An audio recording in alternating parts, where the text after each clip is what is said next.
So what is up, guys? Nick here, helping you to master your technology, and today we're back with another one in 3, 2, go. Let's get started. Now, the Galaxy A57 is rocking the Samsung Exynos 1680 CPU.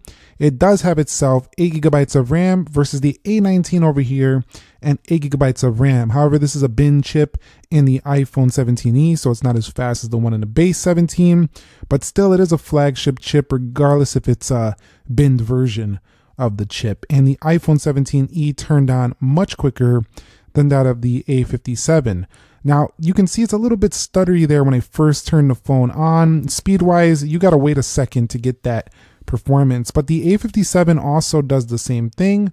When I bring this phone in, you'll see phone is starting. It's pretty laggy when you first turn this phone on.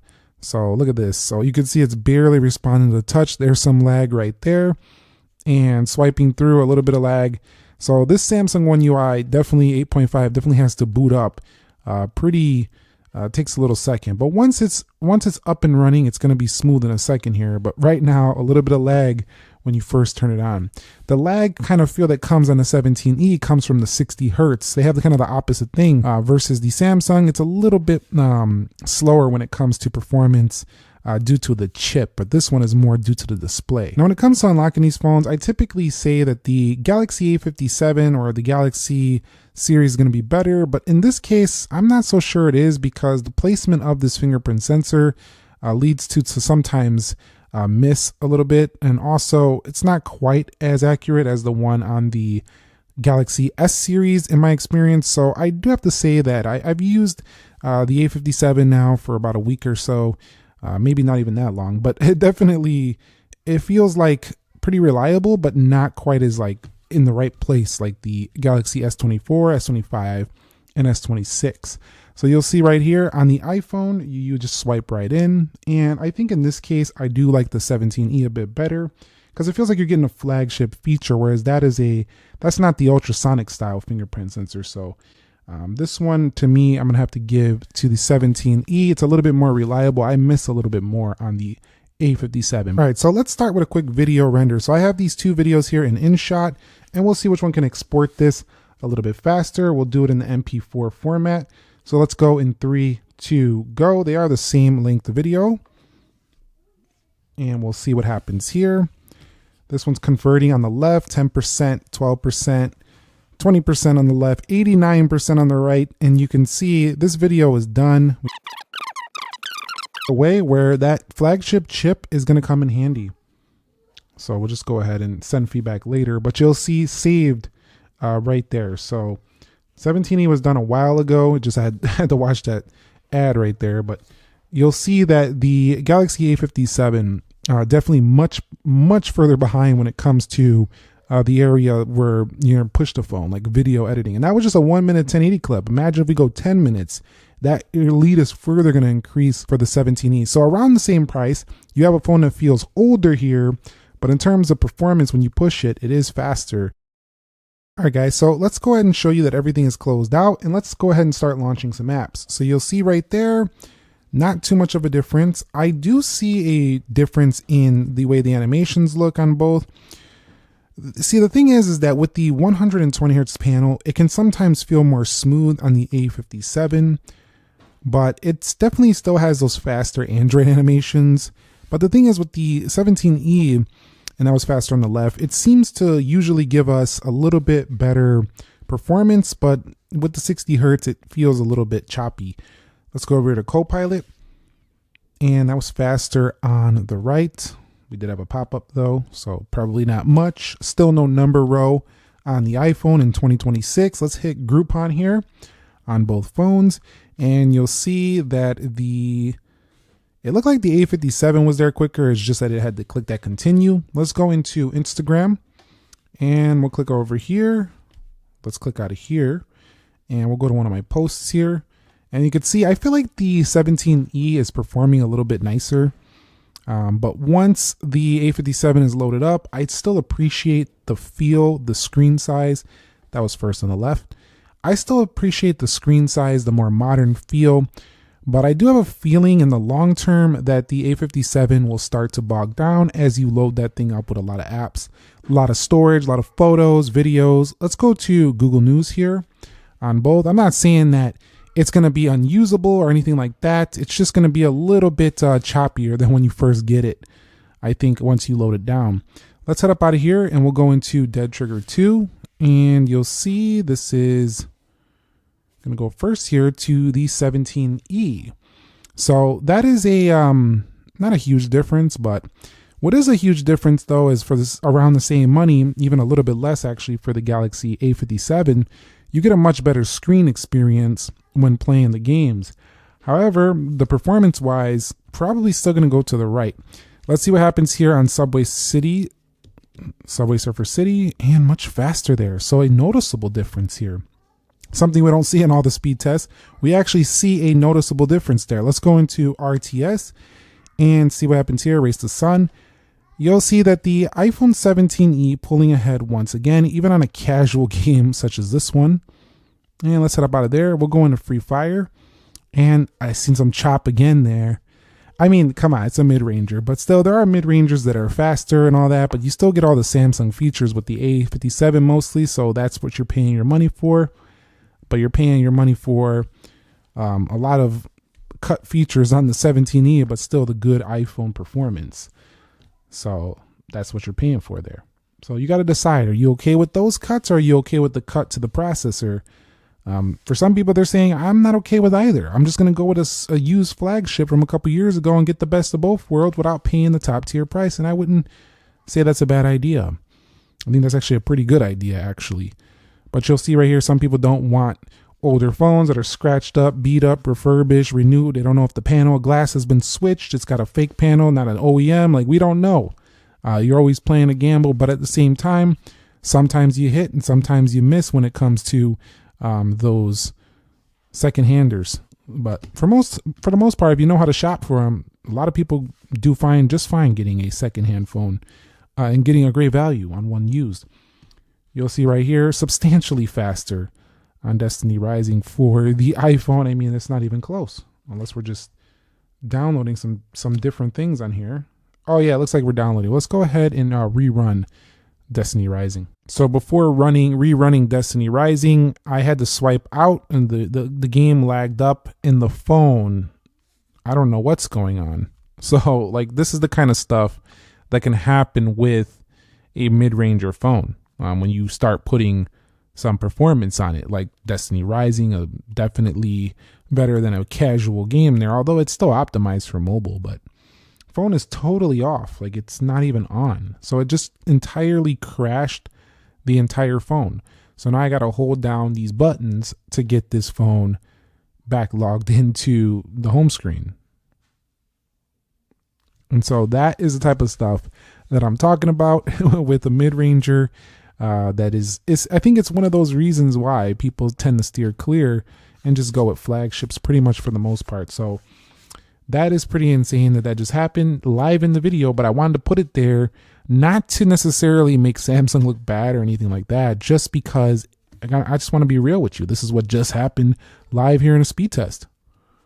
And so let's see if it was still trying to be open there. All these applications from earlier are still open. And we'll try it again. It might crash the phone again. I don't know. Maybe it's going to try to launch it again. Here we go.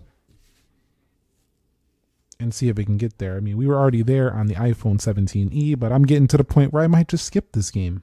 Maybe it's a little bit hard on the CPU there on the left, or the GPU even.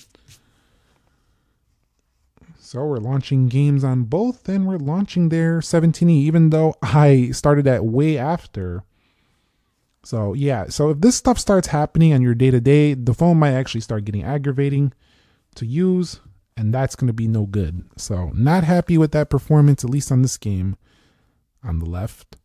And once again, we're in and we're playing. By the way, Destiny Rising tends to look a little bit better in graphics on the iPhone as well. And we're stuck at about 99%. So we're just gonna stop it here. This game just doesn't seem to want to load.